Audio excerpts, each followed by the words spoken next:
What's up, everybody? It's the Ginger Yeti, and I'm checking in from the road. You know, I've been out here traveling now in the U.S. since beginning of March, mid-March.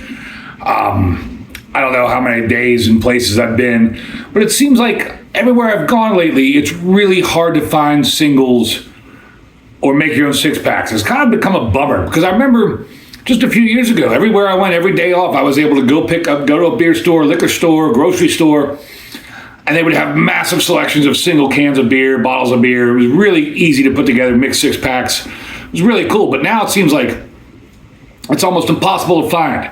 So I'm here on a day off in, I don't know where, in Minneapolis. The other day I was in Oklahoma City, went to Byron's Liquor Warehouse, hoping that they would have a bunch of singles, and they didn't.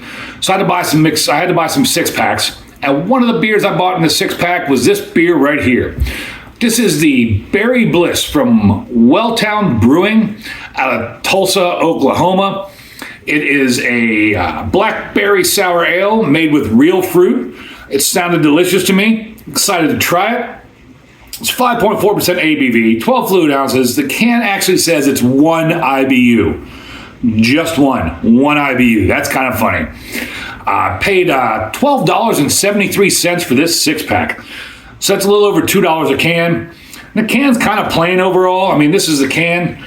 It's kind of a plain can, but it did catch my eye. I saw Berry Bliss. And I haven't really had a lot of sours lately. And so I had to pick it up. I mean, there was a lot of beers there at Byron's that I wanted to pick up, but because I had to buy six packs, I could only pick up a couple beers, which is unfortunate. Hopefully this is a great beer. When I was looking it up and reading about it, it is a wheat-based blackberry sour ale. I don't know if I've ever seen that before in reference to sours. I know a lot of different breweries do different things. Some breweries, they make a seltzer base and then add flavoring or fruit or whatever to make their sour. Other breweries do the traditional, like Flanders and those kind of things. Sometimes open fermentation, whatever, to make their sours. But I don't think I've ever seen anybody reference their beer as a wheat-based sour. So I thought that was very interesting to me. I wonder how it's going to change the body and the mouthfeel and the flavors or whatever. On the side here, I forgot to mention, it does say fruit, barley, hops, water, yeast. Hopefully that's all that's in there. I do really appreciate that it says made with real fruit. I love that. I wish more breweries would just use real fruit juice, not these natural flavors and artificial ingredients and things. So kudos to you, Welltown Brewing, for using real fruit. Now, once again, I totally forgot. I spaced when I got off the bus today. Totally forgot to grab my iconic plastic cups, and the bus dropped us off the hotel and went to park somewhere else. I don't know where it is. So I'm lucky enough that there are glasses in this hotel. Rinsed one out. It smells clean, so I'm going to use it for my beer. Before I crack this open, I'm going to guess this is going to be a purply color. I really hope this is a purply color since they used fresh fruit. So on Untappd, this gets a 3.69 with 1.1 thousand check-ins. Beer Advocate, it gets a no score, and that's already like a purpley foam coming out of the can when I opened it. Trying not to hard pour it too much, but it was foaming up out of the can a little bit. I guess with it having real fruit, it probably still does some fermentation in the can, I would imagine. Doing my best here. But that is kind of a big foamy knobhead pour. Get a nose on it. Already kind of getting whiffs of some sort of fruit, but it's very faint. Just opening the can and having it right here. Oh, that's big sour. My mouth's already salivating. Anytime I smell that like good sour smell, it immediately makes my mouth salivate. I'm getting that on this beer. The scent overall is very faint and subtle, but it is like that sour smell, and there's a little bit of blackberry in there. But the nose isn't very strong. Color, that is that purpley color, kind of purple, reddish purple, very cloudy, can't see through it. And I had like 2 fingers of pinkish foam.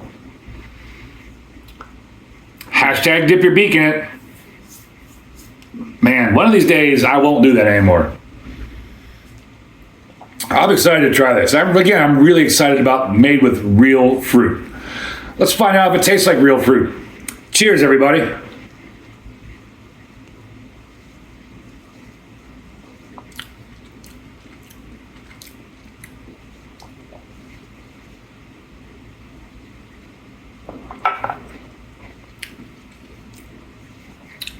It is sour.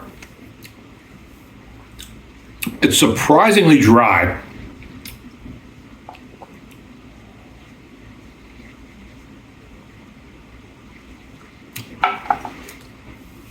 It's got a light to medium body to it. It's sour, but not over the top sour. That is surprisingly dry. That is very drying on the finish. And the flavors are subtle. Flavors are very subtle in this. It does have a fresh blackberry flavor, but it's subtle.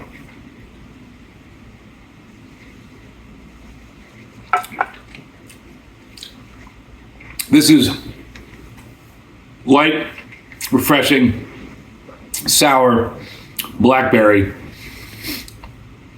It's pretty much everything you'd expect from this can.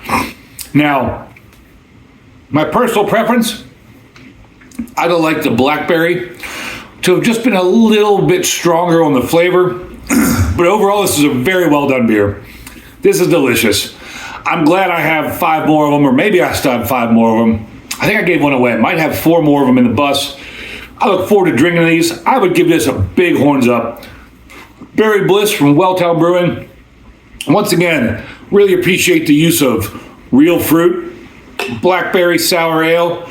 This is tasty, refreshing, well done beer. If you're ever in the Oklahoma area or wherever this is distributed and you see this beer, I definitely recommend checking it out. This might be the first beer I've had from Welltown Brewing. Did I misspeak a minute ago and say Wellington? It's Welltown Brewing. Might be the first beer I've had from Welltown Brewing. I'd love to find more of your beers. Hopefully next time I'm through the area, I can find some more of your beers. Thank you all for watching. I really appreciate it. And as always, embrace the adventure.